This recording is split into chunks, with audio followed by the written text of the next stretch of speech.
Bona tarda a totes, a tots. Gràcies per connectar-vos a l'activitat d'aquesta tarda. El meu nom és Aixa Drame i sóc una de les tècniques de l'Espai Avinyó, que és una de les línies de treball del programa Barcelona Interculturalitat. Com sabeu, avui us presentem una activitat en format de taller i serà un taller que està inspirat amb el llibre African Menines, lideratge femení en el continent africà. L'activitat d'avui penso que ens servirà per conèixer diferents biografies, però sobretot el que farem serà reconèixer aquestes biografies de dones africanes i també entendre la importància del per què aquestes històries han sigut invisibilitzades o el per què no les coneixem a dia d'avui. Aquest serà un dels objectius del taller i aquest taller el farà, com ja sabeu, la Heidi Ramírez. Us la presento breument, tal com ella m'ha demanat. La Heidi Ramírez es una fotógrafa y creadora de contenido no binario residente en Barcelona. Forma parte de New Voices, New Futures, un colectivo de cineastas afrodiaspóricos. Es técnica en realización de audiovisuales, espectáculos, actualmente estudiando documental creativo y fotografía contemporánea en Fuga Foto. Doncs en breu us deixo en mans de la Heidi Ramírez. Tan sols comentar que el taller tindrà una durada aproximada d'una hora, hora i 10 minuts, i que al final del taller tindrem un espai de preguntes i respostes, comentaris. Tindrem uns 20-30 minuts per interactuar amb tots vosaltres. Doncs per la meva banda res més i cedeixo la paraula a la Heidi Ramírez. Gràcies. A ver. Vale, ¿se me ve? Vale, perfecto. Vale, pues buenas tardes a todo el mundo. Muchas gracias por estar aquí esta tarde. Como ya me han presentado, voy directa al grano porque tenemos muy poco tiempo y muchísima información que dar. Así que voy a compartir pantalla y empezamos. Vale. ¿Estáis viendo mi pantalla? No puedo leer el chat, pero voy a entender que sí. Así que let's go. Vale, a ver, sí que lo puedo ver. Sí, vale, perfecto. Vale, pues vamos a empezar. Como sabéis, el taller que vamos a dar hoy se llama Conociendo African Meninas. Pero, ¿qué es African Meninas y por qué es importante que hoy estemos aquí conociéndolo? Vale. Sí, por cierto, si hablo muy rápido porque yo me embalo, escribidme stop un momento y yo reduzco marchas. Vale. ¿Qué es African Meninas? African Meninas es un libro infantil ilustrado que reúne la biografía de 30 mujeres africanas que han marcado historia en el continente africano en multiplicidad de disciplinas y contextos. Entonces, ¿por qué es importante que conozcamos este libro? Es muy importante porque African Meninas lo que intenta y lo que nos y los objetivos que tiene es romper con este marco euro-norteamericano en el cual nos educamos y en el cual crecemos y en el cual establecemos como nuestros límites. Enseñarnos y mostrarnos que hay mucho más allá de lo que sería la educación colonial que recibimos y todos estos impactos coloniales que tenemos que muchas veces nos hacen como mirar únicamente nuestro ombligo. Y también es importante por algo tan sencillo como que es muy injusto que, y cuando acabemos el taller lo veréis, que vidas de mujeres tan importantes sean silenciadas por un sistema que sistemáticamente se dedica a perpetuar esto, ¿no? Esto es como una pequeña introducción de por qué es importante, así que vamos a empezar ya directamente con el contenido. Para empezar, vamos a ver la escena de una película que es súper importante para contextualizarnos en muchas cosas de las que vamos a hablar durante la tarde de hoy. La película que veremos, o sea, la escena de la película que veremos, porque no podemos verla entera, es Cobra Verde de Herzog. Y bueno, Cobra Verde es una película que habla sobre la vida de un traficante de esclavos y la escena que veremos es de cuando Cobra Verde llega a las costas del reino de Dahomey, que es el actual Benin. Y bueno, vamos a ver la escena, que son 5 minutitos, y entonces después analizamos qué es lo interesante de esta escena. Para hacer esto tengo que salir pantalla, aquí. Vale, ¿se está viendo el contenido de YouTube? A ver, bueno, supongo que sí. Vamos a ver la escena y a ver. Vale, perfecto. Vale, pues vamos a ver esta escena, como hemos dicho, son unos 4 o 5 minutos y a partir de ver esta escena entramos como ya en materia. Como hemos dicho y recuerdo, es cuando Cobra Verde llega a las costas del reino de Dahomey. Telescope. The fort seems dead to the world. Vale, antes de continuar, ¿se escucha? Me imagino que sí. Vale. Usually they send out one of their fetish priests, praying for us to capsize in the surf. All flotsam is the property of the king. I've even seen them strip a half-drowned sailor naked. We'll just have to wait and see what happens. As for Africa's quite a disappointment.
Where is the baggage full of silk? And the coach and the horses? What about the trumpets? And what about the silver hunting rifles? There will be no gifts. Not even greyhounds? Not even greyhounds. There will be no more gifts until your king resumes the slave trade. Vale, hasta aquí. A ver, que vuelva a la pantalla. Vale, ¿qué es importante del trozo de escena que acabamos de ver? En Cobra Verde, en esta escena en concreto, es interesante ver, bueno, mejor dicho, comparar películas de colonización que vendrán después, como por ejemplo El Dorado de Carlos Saura o The Mission de Roland Joffe. Herzog tiene una forma muy poco artificiosa y como con una técnica documental bastante interesante de mostrar esta situación concreta, ¿no? Eso es como cosas interesantes a mirar de la escena, pero en concreto en lo que nos ocupa hoy es muy interesante ver, que muevo esto aquí, es muy interesante ver cómo muestra y cómo se sustentaba el comercio de esclavos en esa época. El comercio de esclavos se sustentaba a partir, y esto es como súper importante porque a partir de aquí nos vamos a mover por todos los demás territorios del taller de hoy. El comercio de esclavos se sustentaba a partir de lo que llamamos comercio triangular.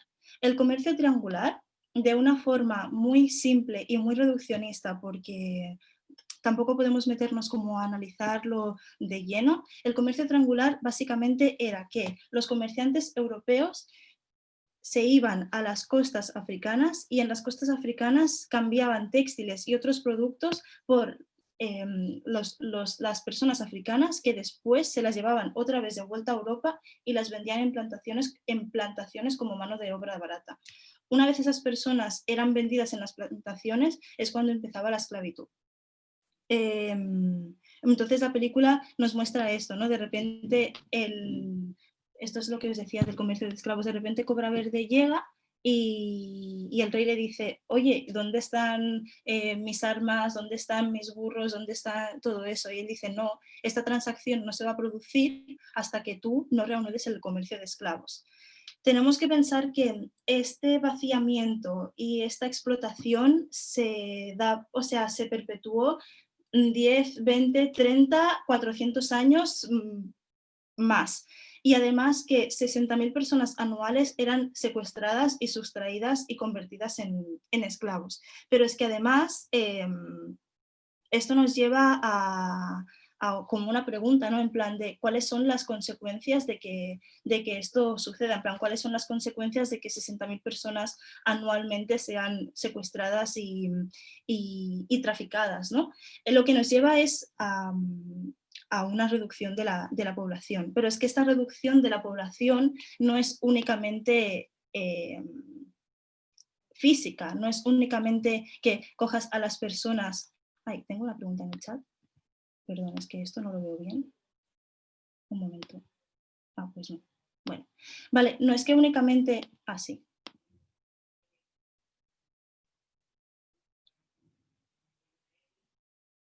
¿Por qué en la línea verde hay una flecha que va hacia Europa también? Porque estos son los productos manufacturados que vuelven hacia África. Porque los mismos productos, muchos de los productos que se generaban en las plantaciones con la mano de obra barata africana, después se servían como transacción para comprar esa mano de obra en las costas africanas, por eso mismo.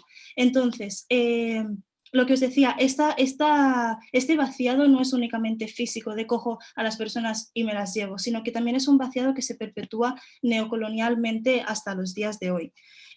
Voy a haceros una pregunta súper rápida que si queréis me podéis contestar por el chat. ¿Cuántos de vosotros hoy por la mañana os habéis puesto azúcar en el café? Me gustaría que me contestaseis con sí o con no o con lo que queráis, pero esa es la pregunta. ¿Cuántos de vosotros os habéis puesto esta mañana azúcar en el café?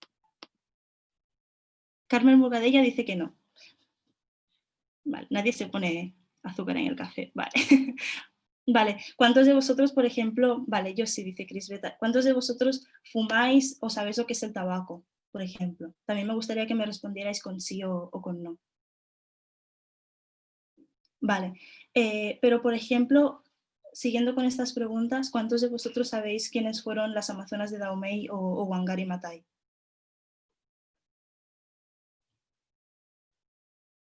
Esta es una de las consecuencias más importantes y más peligrosas para mí en cuanto a lo que a este vaciado se refiere. No es que... Ay, perdón, que tengo más preguntas en el chat. Vale, no. Vale. Estas preguntas que os hacían vienen a cuenta de darnos cuenta de la verdadera consecuencia. No es únicamente este vaciado, sino que conocemos más acerca de los productos por los cuales miles y miles y miles de personas eran explotadas y traficadas que sobre la historia de estos territorios en sí. Esto nos lleva a que subyugamos estos territorios a la utilidad que queremos, pero no a porque sean territorios en sí con su importancia y sus historias y todo eso, ¿no? Vamos a hacer un salto bastante grande. Para seguir, os parece un salto grande, pero después ya veréis que tiene relación con esto que os hablaba del comercio triangular. Esta persona de aquí es el rey queso y este territorio de aquí es el reino de Dahomey. ¿Qué sucede? El reino de Dahomey vivió una gran expansión y se hizo muy grande y muy importante por el tema del comercio de esclavos, ¿no? Y también por el tema de que la muralla lo protegía y era un reino que vivió pues, mucha expansión. Esto hizo que varios reyes crearan como fuertes estructuras de Estado y crearan como políticas militaristas importantes. Dentro de estas políticas militaristas, como claramente había un vaciado de personas de estos territorios, se incluyeron a las mujeres para que formaran parte de estos ejércitos.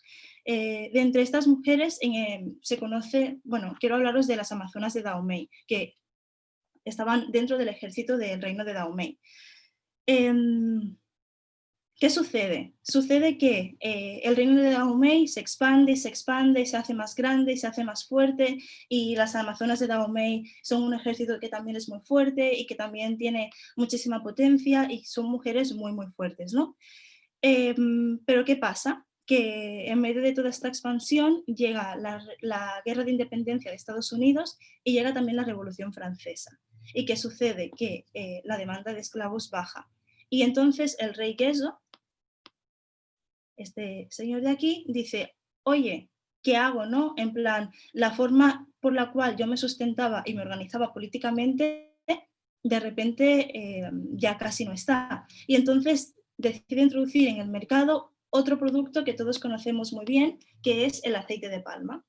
Y a partir del aceite de palma, vuelve a, de alguna forma, vuelve a coger carrerilla el comercio de esclavos, aunque no tanto como antes, porque en esa época ya estaba bastante perseguido.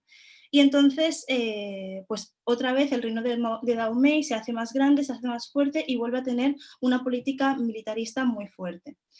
Siguiendo con la película que os he puesto antes de Cobra Verde, vamos a ver un extracto en donde nos muestra muy claramente la potencia que tenían estas mujeres. Vale.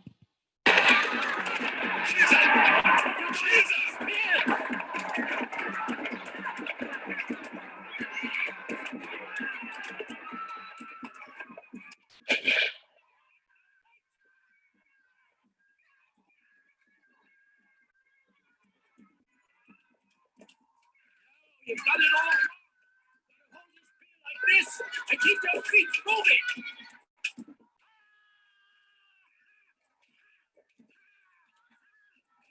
Like this. Here. You take it.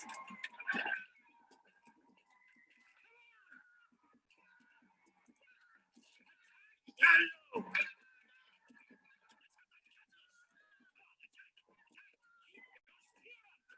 Defend yourself. Carry on. The triple fall is the end of you. Vale, en este trozo de la película podemos ver como pues, los entrenamientos que se muestran que hacían este ejército. Vale, entonces, siguiendo con esto, hemos dicho que Dahomey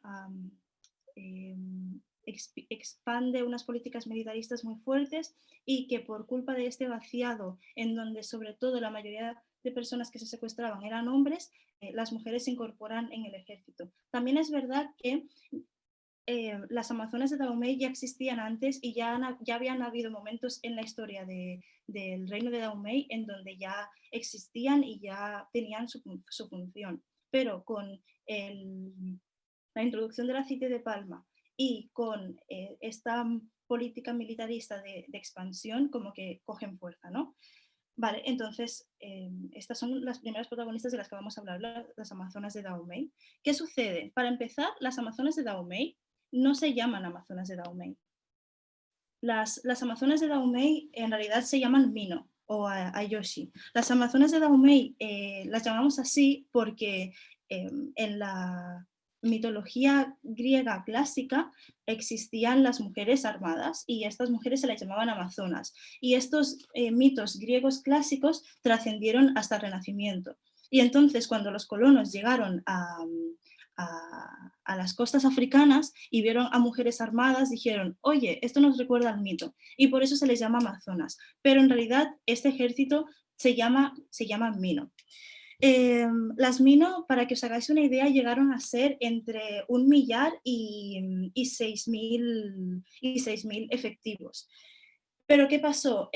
Dentro de toda esta política militarista que llevó a cabo el reino de Dahomey, pues hubo una confrontación con los franceses. Y entonces en una batalla que se llama la batalla de Cotonou, de 6.000 que eran, quedaron 13 y en 1979 murió su última integrante. Y ya está.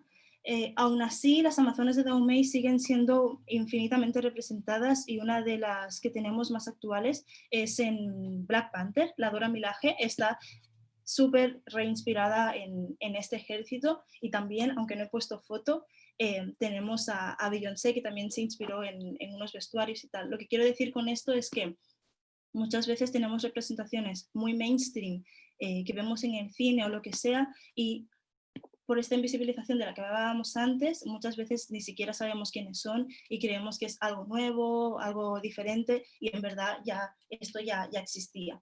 Vale, con esto de las políticas militaristas y las mujeres formando parte de movimientos militares, no hace falta que tampoco nos vayamos como a tan lejos como nos hemos ido. Realmente en 1950, más o menos, en Kenia existió... Un momento, que miro el grupo por si habéis dicho algo, que lo tengo un poco... A ver. Vale. Me vais siguiendo bien, ¿verdad? Vale, con esto de las políticas militaristas que decía, hay muchísimos más ejemplos de mujeres que se han organizado militarmente para conseguir sus derechos. En Kenia en 1952 sucedió con el movimiento Mau Mau. El movimiento Mau Mau lo que pedía era la finalización del Imperio Británico en sus tierras. A ver, perdón. Vale, perfecto. La finalización del Imperio Británico en el país keniano, en Kenia, perdón, lo que pedían también era la devolución de sus tierras y también lo que pedían era una igualdad de salarios. Aquí podemos ver en esta foto a mujeres Kikiyoshi, si no me equivoco, Kikuyu, a las mujeres Kikuyu en uno de los bosques, que ahora os contaré cuál era, por qué es tan importante esto. Vale, y aquí podemos ver al ejército británico también en uno de los bosques. Los Mau Mau lo que pedían era esto, ¿no? Como, joder, pues queremos que nos devolváis nuestras tierras, queremos autogobernarnos y queremos que nos vayáis de aquí porque habéis venido a la fuerza y os tenéis que ir. El gobierno británico, en lugar de sentarse a hablar o intentar de alguna forma mediar esto, lo que hizo fue encerrar y tengo el número apuntado aquí porque es enorme, a ver, ¿dónde está? Bueno, encerró como a muchísimas personas, pero muchísimas, es más de 1.000 personas dentro de campos de concentración que eran mal llamados aldeas protegidas. Secuestró, torturó, mutiló y básicamente convirtió en una matanza un movimiento que lo que pretendía era recuperar lo que les pertenecía. Esto realmente, cuando sucedió en 1952, la prensa internacional en ningún momento se hizo eco y fue una matanza que se intentó silenciar. Después hubo, creo que fue en 1958 así, de repente pasó un suceso en donde murieron 11 Mau Mau y entonces se filtró el caso y entonces ahí sí que fue cuando la prensa dijo ¿qué está pasando en Kenia? En plan, ¿por qué está muriendo tanta gente? Y entonces ahí fue cuando de alguna forma se hizo un poco de eco, pero realmente ha sido una matanza por parte del gobierno británico que se ha intentado silenciar de muchas maneras. Tanto es así que no fue hasta 2012 que el gobierno británico admitió todas las matanzas, asesinatos que había cometido. Y bueno, vamos a ver uno de los testimonios reales de una mujer Mau Mau para que veáis hasta dónde llegó la brutalidad del ejército británico. Salgo de aquí.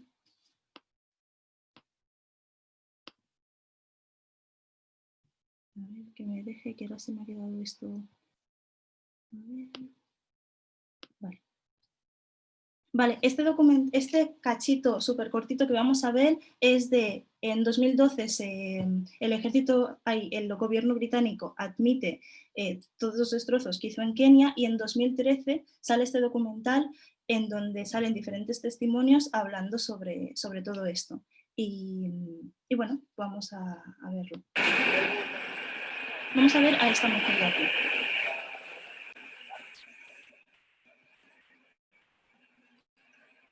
Un momento, me he olvidado de decir de que está subtitulado en inglés. Igualmente después explicaré un poco qué cuenta por si alguien no entiende inglés o lo que sea.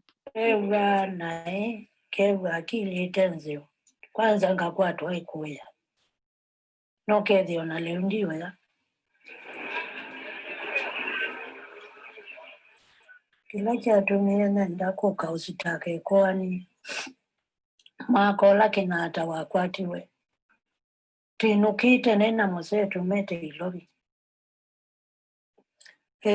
Tinukite tibikazi liba bote di yelo bai. Nasikali taungangaleni. Nena sia na itatu na nebu enane da usia.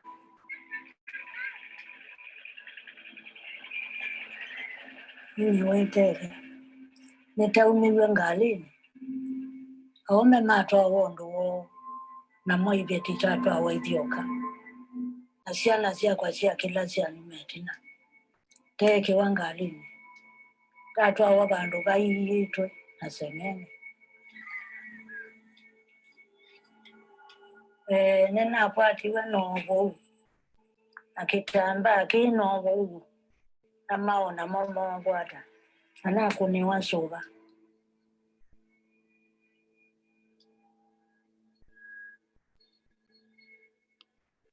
Vamos a ver hasta aquí. Básicamente lo que Naomi, que es este testimonio, está contando es que durante la guerra contra el ejército británico, un día la cogieron, la ataron de manos y la violaron. Las mujeres Mau Mau fueron súper importantes para que finalmente Kenia pudiera conseguir la independencia, porque entre las miles de tareas que hacían se encargaban de construir las armas, se encargaban de cuidar los campamentos, se encargaban de la comida, se encargaban de luchar. Realmente es un ejemplo muy actual y poco visto de la importancia que tuvieron literalmente a nivel de autogobierno del país. Bien, hemos empezado como muy rápido y quizá como muy vamos a ver este vídeo, así que vamos a empezar completamente de cero otra vez desde el principio. Vamos a volver a aquello que decíamos del comercio triangular, que ya os he dicho antes que era muy importante. Como decía antes, junto con el comercio triangular, no solamente hay un vaciado de estos territorios, sino que hay un vaciado en lo que a imaginarios e invisibilización de estos territorios se refiere, ¿no? Pero es que además de esto, junto con esta imposición colonial, lo que tenemos también es imposiciones de estructuras coloniales. Y aquí es muy importante hablar de Oyerunke Oyoumi porque ella habla del género también como imposición colonial. Oyerunke Oyoumi, en el libro La invención de la mujer, lo que nos habla es que creemos que hay conceptos muy generales como muy universales y muy inamovibles, como por ejemplo el concepto mujer, que pensamos que han sido así siempre en todos los territorios y que es algo que ya estaba antes de nada ya estaba el género. Y ella dice, no, esto no es así, no puedes ver este concepto como algo universal porque en cada territorio se ha vivido de una forma distinta. Y entonces lo que nos cuenta es que en Occidente lo que impera es una biológica que es la forma en cómo se organizan las sociedades. A partir de esta biología, si eres hombre o mujer, la sociedad se organiza de una forma. Pero dice, en la sociedad yoruba esto no existía y el concepto mujer no existía. Existían otras formas de organizar la sociedad, como por ejemplo la senioridad, o sea, a través de la edad.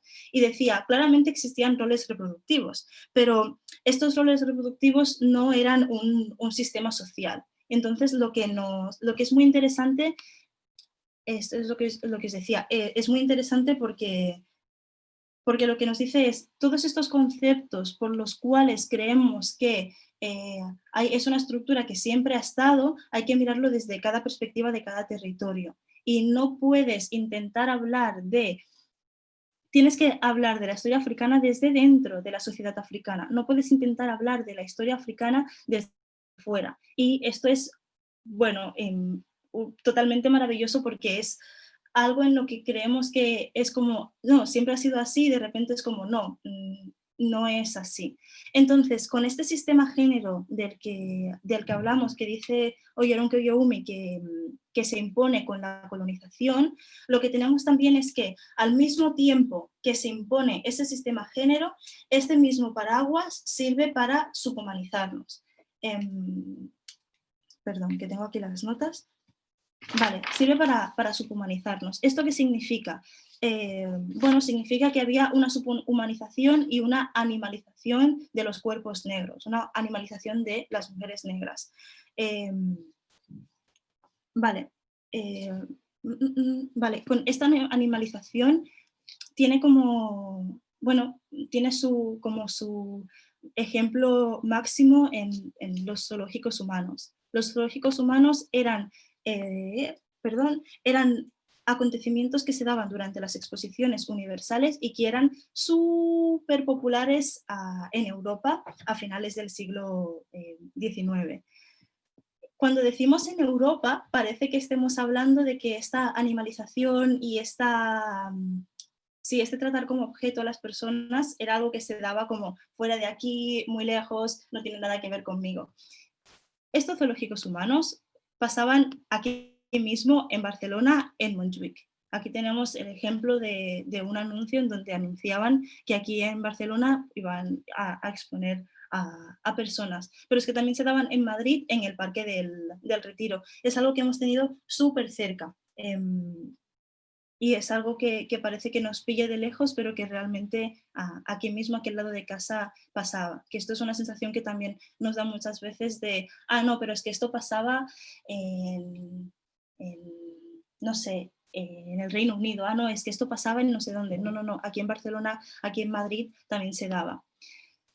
Con esto que hablábamos de los zoológicos humanos es muy importante hablar de Sarah Barman. Sarah Barman, bueno, ella es esta cara que estamos viendo aquí es Sarah Barman.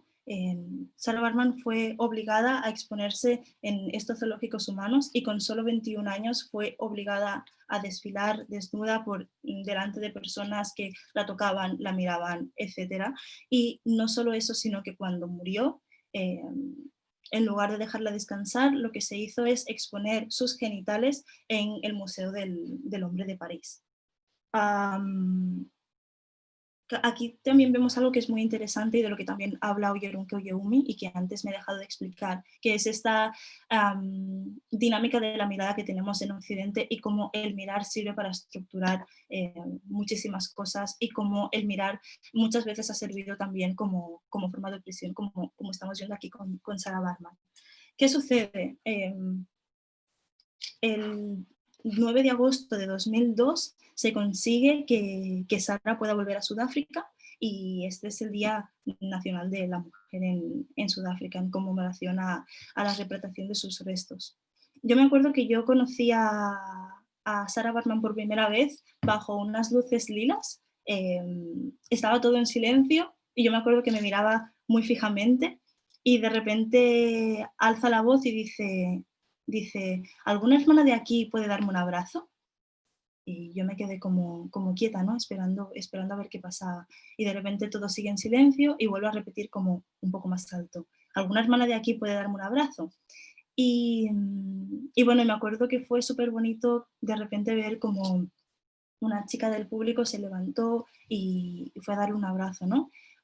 De tiempo después le pregunté a Silvia, que es quien interpretaba a esta Sara que pedía un abrazo, por qué había decidido que Sara pidiera un abrazo. Quiero decir, Sara es una persona que podría haber dicho, no me miréis. Sara es una persona que podría haber dicho, podría haberse referido a cualquier cosa con la mirada, porque es algo que le cogía directamente y es algo que la violentó directamente. Pero en cambio, Silvia, en su obra de teatro, lo que decidió fue que Sara pidiera un abrazo. Y yo le pregunté, Silvia, ¿por qué un abrazo? ¿Por qué no otra cosa? Y lo que Silvia me dijo es que el abrazo lo que permite es cierta reparación. Y es verdad, y el abrazo de una igual, de otra mujer negra, lo que permite es cierto contacto y cierto mirar de alguna forma, que aquí es donde quiero llegar. Me pareció muy interesante que de entre todas las formas de mirar que podía haber pedido Sara, lo que pidió fue una forma de mirar que tiene que ver con el tacto, que tiene que ver con, vale, te estoy abrazando porque estoy notando tu cuerpo y por lo tanto hay cierta visualidad, pero lo que me importa es más notar que estás aquí, notar que hay cierto mimo y cierto cuidado en tu presencia, en tu cuerpo, ¿no? Y me pareció muy interesante esto. Y entonces pensaba en el tema de la visualidad y le daba vueltas a esto, ¿no? Al consumo de miradas, y le daba vueltas a cómo muchas veces esta visualidad es súper dicotómica, o es una visualidad en la que, como por ejemplo, y ahora como empalmando porque yo doy muchas vueltas, es una visualidad como por ejemplo la de las Amazonas de Dahomey, las Mino, la Dora Milaje, que de repente la vemos muy representada en cines, muy representada en muchos sitios, pero nadie sabe quién es, o directamente es un negar la mirada y un negar directamente la existencia. Perdón, tengo una palabra en el chat. A ver.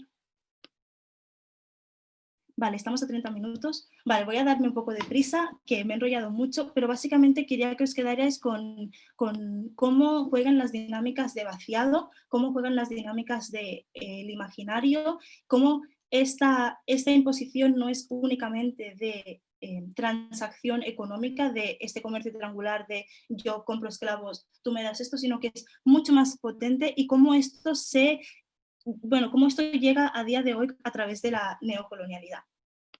Entonces, yo pensaba, con esto de la visualidad, oye, somos visibles en muchísimos ámbitos, ¿no? Y yo pensaba, bueno, voy a ver en qué ámbitos somos visibles. Y entonces hice como una pequeña lista de diferentes ámbitos en donde estamos visibles.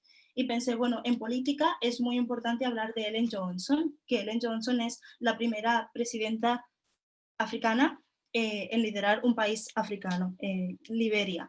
Y bueno, Ellen Johnson fue súper importante porque a partir de que ella subió al poder, a través de sus políticas de pacificación, restauró completamente la imagen que tenía Liberia hasta ese momento. También es importante criticar que aunque el hecho de que Ellen subiera al poder no supuso que hubiera después más mujeres que subieran al poder. De hecho, llevaba unas políticas bastante sexistas.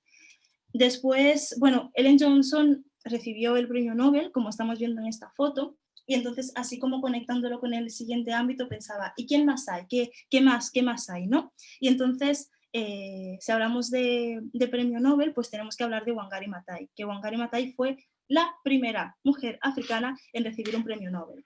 Wangari Maathai Es increíble. O sea, ahora os voy a poner un vídeo, pero es increíble. Es la fundadora del movimiento Cinturón Verde, que además de preocuparse por la restauración del medio ambiente, de bosques y tal, también se preocupa por la creación de puestos de trabajo en territorio africano, y hay muchísimas personas muchísimos puestos de trabajo que se han creado a partir del surgimiento de este movimiento llamado Cinturón Verde. Wangari Maathai a mí me encanta y os voy a poner una historia que no sé si conocéis, que es la historia del colibrí, y que explica perfectamente su forma de pensar y su forma de hacer, y creo que es muy necesaria que la escuchemos hoy. A ver si esto me deja ponerlo y la escuchamos. Son 2 minutos, ya veréis que es muy guay. Ahora os lo pongo.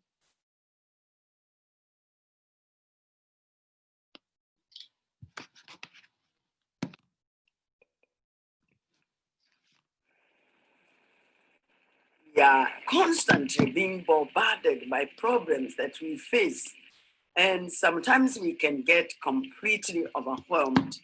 The story of the hummingbird is about this huge forest being consumed by a fire.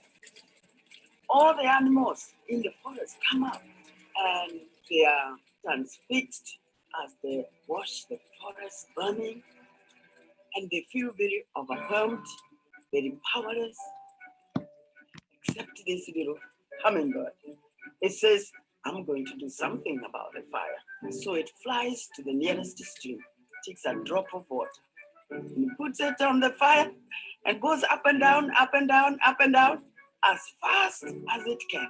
In the meantime, all the other animals, much bigger animals, like the elephant with a big trunk, could bring much more water. They are standing there helpless, and they are saying to the hummingbird, what do you think you can do? You're too little. This fire is so big. The wings are too little. And you're big, so small. You can only bring a small drop of water at a time. But as they continue to discourage it, it turns to them without wasting any time and tells them, I'm doing the best I can. And that, to me, is what all of us should do. We should always feel like a hummingbird. I may feel insignificant, but I certainly don't want to be like the animals watching as the planet goes down the drain. I will be a hummingbird. I will do the best I can. Y esta es la historia del colibrí, y realmente es que Wangari Maathai me parece una persona muy guay, con una forma de pensar muy guay, y bueno, como tenemos poco tiempo, voy a pasar al siguiente ámbito y vamos avanzando, porque después me gustaría que hubieran preguntas y tal. Después, por ejemplo, en el ámbito de la escritura, me parece muy interesante nombrar a Marianne Gué, que es una de las referentes en la literatura ecuatoguineana más importantes. María acostumbraba a tratar temas como, por ejemplo, la mujer o la sociedad africana postcolonial en sus libros, y uno de sus libros más importantes es Ekomo, que realmente recomiendo muchísimo que lo leáis. Hay muchísimos análisis de este libro y es muy, muy importante.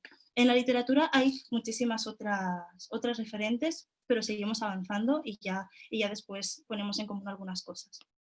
Vale, después en el tema de la música, yo no podía irme de aquí sin hablar de Miriam Makeba. Miriam Makeba fue la primera mujer africana en ganar un Grammy, y realmente Miriam Makeba nunca se cayó. O sea, siempre que podía alzaba la voz, siempre que podía hacía activismo, bueno, siempre que podía no, siempre hizo activismo a través de su música, y siempre luchó contra el racismo. En el último concierto que dio fue en 2008 y bueno, y después murió 3 días después. Me gustaría que vierais el concierto, así que os voy a poner el vídeo para que escuchéis a Miriam Makeba. Que en este concierto ella tenía ya 76 años, si no me equivoco. Y bueno, aquí va. El concierto, antes de que suene, está grabado por una persona amateur y se escucha mal, pero aún así creo que es importante echarle un vistazo.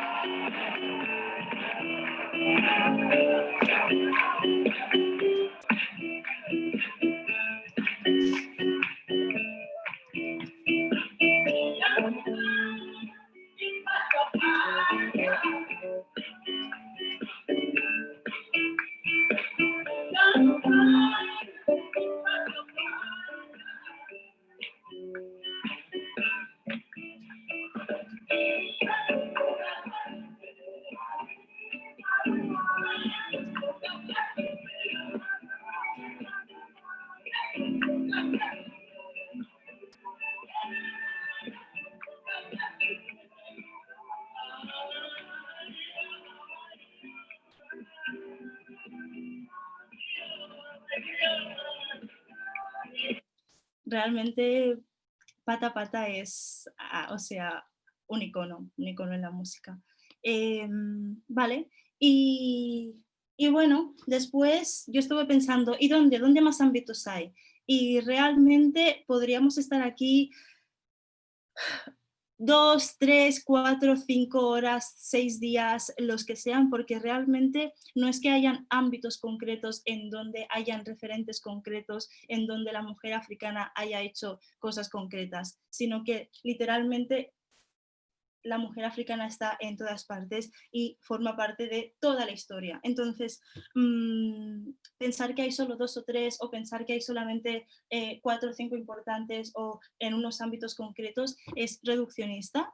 Así que por eso mismo lo vamos a dejar aquí, porque lo que os invito es a mirar el libro de African Meninas. Lo que os invito es a buscar más información acerca de todas ellas y también a esto que hemos dicho antes, ¿no? Que esta deconstrucción o sea, este intento de descubrimiento y reconocimiento y conocimiento, valga la redundancia, de todas ellas, es casi un ejercicio combativo contra este borrado que se sigue perpetuando hoy en día.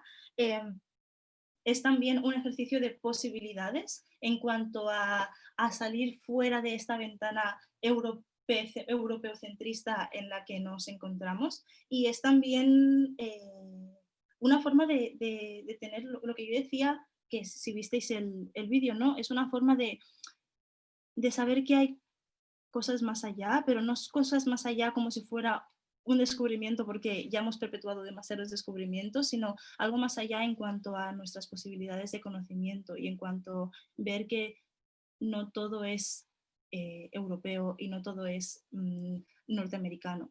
Así que voy a dejarlo aquí y en esta 20 minutos que nos quedan, pues me gustaría responder a vuestras preguntas, si tenéis reflexiones, si queréis volver a ver algo, lo que sea. Así que adelante. A ver, que vuelvo al Zoom.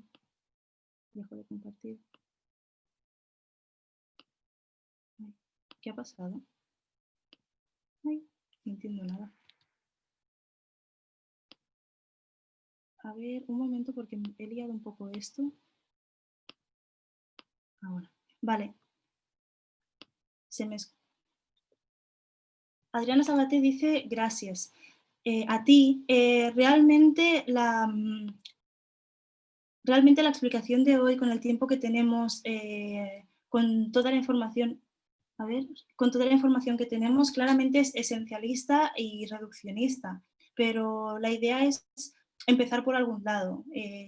La idea es descubrir nuevas cosas. Por eso, y repito, y sin ánimo de hacer publicidad, aunque también porque lo merece, African Meninas es tan importante porque está dirigido a un público infantil que es como no hace falta esperar a tener, pues yo qué sé, yo tengo 22 años, no hace falta esperar a tener 22 años para sentarte en una reunión de Zoom y descubrir que hay más allá de tu educación colonial europea, no hace falta. Si justamente se ha creado un libro para les más pequeñas, les niñas, es para que todo esto de alguna forma ya esté avanzado, para que podamos empezar a mirar desde bien pequeñas que no es solamente... Ay, Cris Beta. Sí, Cris Beta dice que le parece muy interesante lo que comentaba sobre el consumo de miradas, que parece un concepto simple pero es muy interesante. Sí, el concepto de miradas el concepto de consumo de la mirada es algo muy potente porque es algo que se da interseccionalmente en todos los ámbitos, desde lo que sería la visualidad más visual en fotografía, pero incluso la forma en cómo nos relacionamos con las personas, y esta cosa de cómo a través del mirar realmente es como una de las dinámicas más básicas en las que después se estructura todo ese sistema género, que muchas veces que lo que sirve es para oprimir y para imponer y subhumanizar o animalizar a ciertas personas. ¿Qué más? Preguntas, reflexiones, lo que queráis. ¿Os ha gustado? ¿No os ha gustado? ¿Queréis que vuelva a repetir? ¿Hablar sobre algo? Adelante. ¿Nada?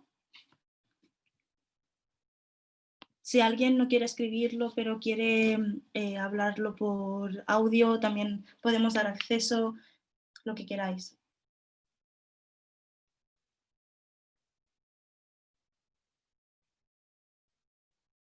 Vale, bueno, pues parece que no hay más reflexiones. Ah, vale, sí. Vale, hablando de referentes, ¿crees que es casualidad que las mujeres negras que conozcamos sean siempre modelos deportistas? No, no creo que sea casualidad. Claramente ya no lo sé, pero no es lo mismo todos esos referentes en cuanto a términos de activismo que en cuanto a términos de modelaje o de deporte. Desde mi propia percepción, y esto ya es casi una opinión personal, pero tengo la sensación de que un activista siempre intenta preguntarse acerca de acerca de todas estas estructuras y preguntarse por qué esto funciona así, por qué esto funciona allá. Y no digo que una deportista o una música no pueda hacerlo, pero sí que hay más subyugación en lo que la estructura se refiere. En cambio, un activista como que lleva otro tipo de discurso. Entonces creo que también es interesante ver cuántas de estas referentes se nos invisibiliza y quiénes son, cuáles son sus perfiles. Chris Beta dice que mucho material audiovisual que está bien conocer y descubrir. Sí. Vale, Sara Morera dice, sobre la sociedad yoruba, ¿podrías hablar un poco sobre cómo se estructuraban? Sí.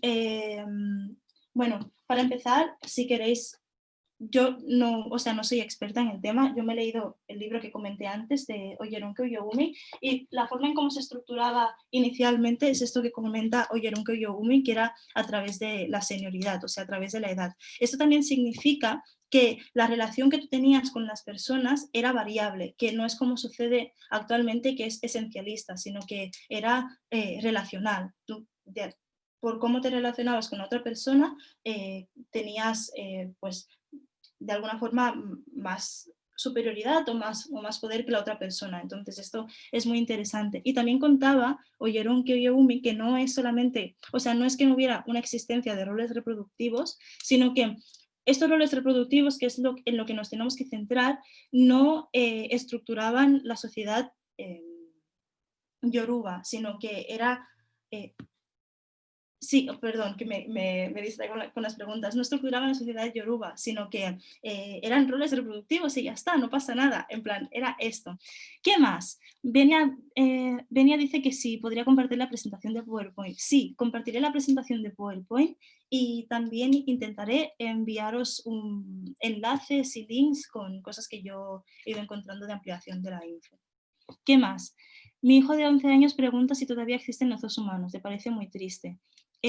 No existen, pero sí que hubo una polémica creo que fue en Holanda, ahora quizá miento, pero hubo una polémica de un artista que intentó reproducir esto, y aquí ya también entramos en otro debate, ¿no?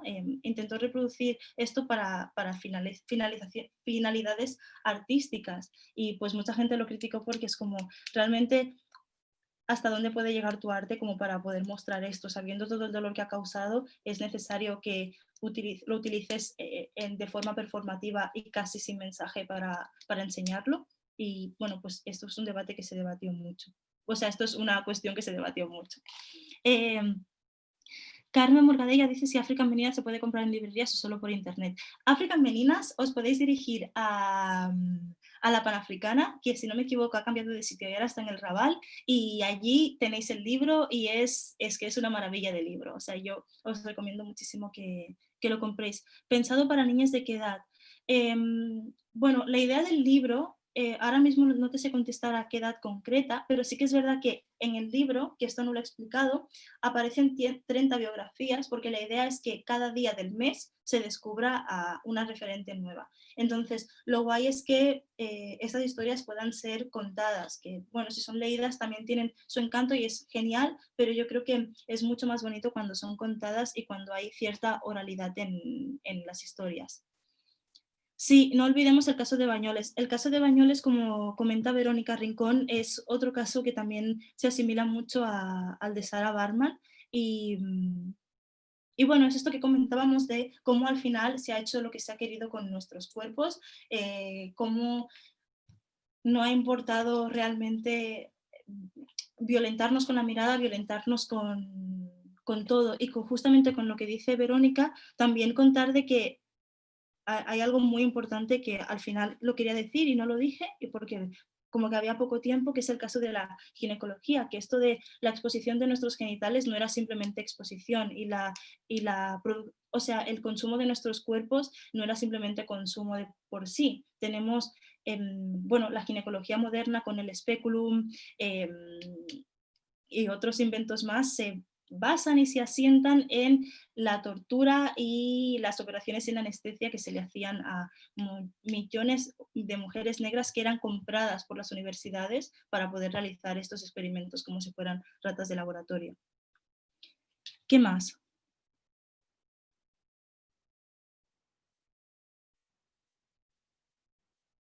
También esto que dice Benia es súper importante, que comenta que dentro del borrado de referentes en la lucha de feminidades negras se encuentra una fuerte contrición de jerarquías de visibilidad, que se refleja en el colorismo, que permite el conocimiento de feminidades negras más claras o con una imagen más cercana a la belleza y a la construcción racial eurocéntrica. Y que también es importante hablar de colorismo y colonialidad sin incluir los términos dentro de la diáspora. Esto también es muy importante y también creo que esto va muy relacionado con esta animalización. No sé si tenéis en mente, quizá no, y quizá yo tampoco lo tengo ahora porque se me ha olvidado el nombre por los nervios, pero a la tenista, no me acuerdo del nombre, pero siempre hay un intento de caricaturizarnos como si fuéramos animales y de cuando se hace alguna broma. Eso, Serena Williams, gracias, Benia. Siempre a Serena Williams me viene a la mente esta caricatura en donde la muestran como un simio y me viene a la mente como que mientras más dark skin eres y mientras más fuerte sufres este colorismo, más posibilidades hay de que en algún momento se te animalice, hagas lo que hagas y no sobre todo animalizarte, sino que a partir de eso se te muestra como alguien agresivo, se te muestra como alguien poco femenino y se te muestra como alguien a quien hay que temer o hay que no hacer caso porque es un animal, no sabe lo que dice, no es una persona. Vale, son las... Bueno, son y 7, no sé si tenéis alguna pregunta más. Con el tema, sí, todo es, bueno, que me lío. Con este tema del colorismo también es súper importante hablar sobre esto que comenta Benia, sobre el ideal de canon de belleza. Al final, con todas estas estructuras que se imponen, también es como que lo que se impone también es esta cosa de mientras más te parezcas a lo europeo, más europea eres al final, y mientras más europea eres, quizá tenemos como la sensación o incluso la constancia de que menos oprimidas estamos, y esto se ve reflejado pues, en las facciones, en el color, o sea, en el color de la piel, en cuánto de cercana está tu cultura a las formas de hacer de Europa, etcétera, etcétera. Bueno, yo creo que lo vamos a dejar. Sí, yo creo que lo vamos a dejar aquí. Si nadie tiene ninguna pregunta más, como he comentado, el PowerPoint se va a enviar y también los links que he puesto también se van a enviar. Si alguien tiene alguna pregunta más en algún otro momento, podéis buscarme por redes y comentarla. Os recomiendo muchísimo, que al final es por lo que estamos aquí, que le echéis un vistazo al libro de African Merinas de Caro Moret, que podéis comprarlo en la Panafricana y también por internet, y que también podéis contribuir en el Verkami para que se haga la versión en catalán y en otros idiomas.